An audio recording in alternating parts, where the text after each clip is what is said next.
Ce musée il trouve son origine dans un intérêt qu'un enseignant veuvezan, Claude-Henri Fournet, a eu pour le cinéma et la photographie, et un constat que dans la ville où est née l'école de photographie, il était dommage qu'il n'y ait pas un musée consacré aux médias. Et en 1971, cet enseignant, Claude-Henri Fournet, organise une exposition sur l'histoire de la photographie avec des collectionneurs. L'idée séduit le syndic de l'époque, M. Chavannes, qui le désigne volontaire pour créer un musée. Et c'est ainsi qu'en 1979, le musée s'ouvre au public à Grand Place Saint jusqu'en 1989, date de son transfert au milieu des ruelles de la vieille ville, aux anciens fossés, où il est installé dans un bâtiment flambant restauré, magnifique. Le bâtiment voisin appartient à la ville. Il faut recréer l'entrée sur la place qui se fera avec le nouveau millénaire. On y découvre l'histoire de la photographie, bien entendu, puis comme toutes les histoires, ça commence avant. C'est-à-dire avec des machines, des caméras obscura qui permettent de saisir cette image optique, mais il n'y a pas encore de matière pour l'enregistrer, entre guillemets. Et c'est à partir de là que va venir cette intention de saisir le flux lumineux et qui donnera naissance à la photographie.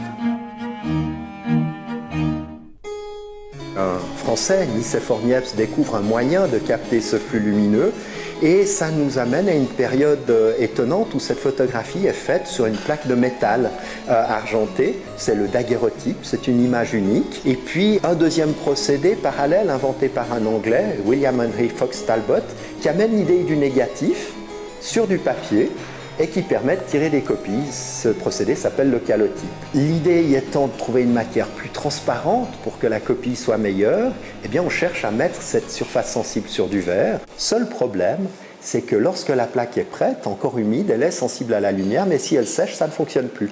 Et c'est à cette époque que les photographes prennent avec eux, à l'extérieur, un laboratoire sous forme de tente et installent à l'intérieur tout le matériel nécessaire pour préparer leur plaque, et puis ensuite mettre cette plaque à l'abri de la lumière dans un châssis et aller vers leur appareil pour prendre leur prise de vue, puis revenir la développer.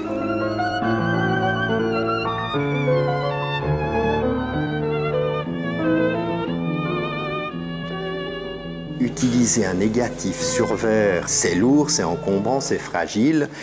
Tout le monde souhaite quelque chose de mieux, idéalement quelque chose qui peut même se rouler. Et la première expérience a curieusement lieu pendant le siège de Paris, on est vers 1870, avec la rencontre de deux photographes.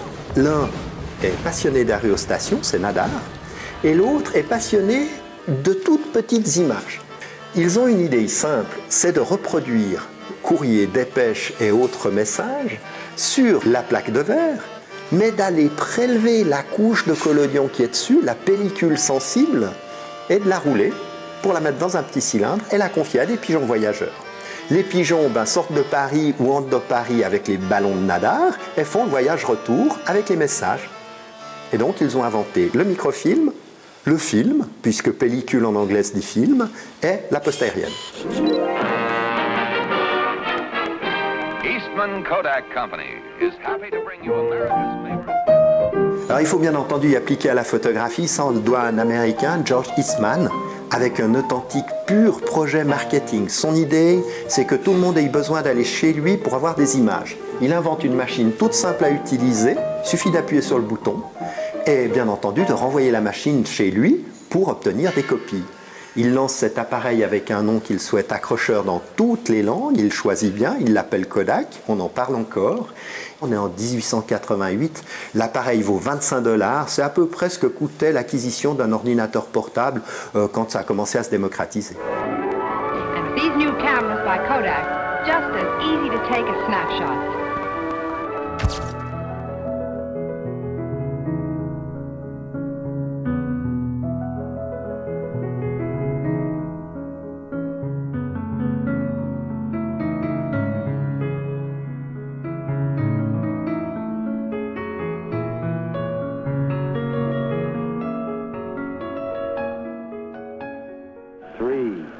Il est vrai que l'histoire de la photographie est vaste et complexe, je la résume très sérieusement, avec une histoire assez étonnante qui se passe en 1964, on ne parle pas encore d'images numériques et pourtant la NASA a envoyé un véhicule en direction de Mars qui renvoie des images, mais ces images viennent au compte-gouttes, je dirais. Chaque point a un code pour sa densité et les astronomes qui attendent l'image eh bien, colorie des petits bouts de papier et les colle les uns après les autres sur un panneau pour découvrir au fur et à mesure de la réception ce que peut bien être le sujet de cette image, les premières images de Mars. Alors en fait, nos astronomes ne le savaient pas, mais ils avaient dessiné les premiers pixels de l'histoire. Et cette invention du numérique, eh bien, on doit à ce brave monsieur, Stephen G. Sasson, et il met au point cette curieuse machine qui permet de faire la première image dite numérique, qu'il va afficher sur un écran de télévision. On voit qu'il reproduit simplement une photographie en noir et blanc. Et pour l'enregistrement des données, il utilise ce petit objet qui rappelle peut-être quelques souvenirs. C'était la mini-cassette qui nous a servi à enregistrer beaucoup de musique à l'époque des yéyés et plus tard. Est-ce que j'existe encore pour toi ? Donc ce numérique eh bien, va aller à une vitesse folle. Les premiers appareils dits portables ont encore l'électronique dans un sac qui peut être porté sur le dos ou en bandoulière. Les fameux logiciels comme Photoshop, vous envoyez les premières livraisons sous forme de quelques disquettes, qui est déjà un objet complètement archaïque. Et puis l'histoire, eh bien, vous la découvrez maintenant au quotidien avec les progrès toujours plus incroyables que nous amène cette image numérique, Internet bien entendu. Et la suite de l'histoire, eh bien, on la racontera plus tard.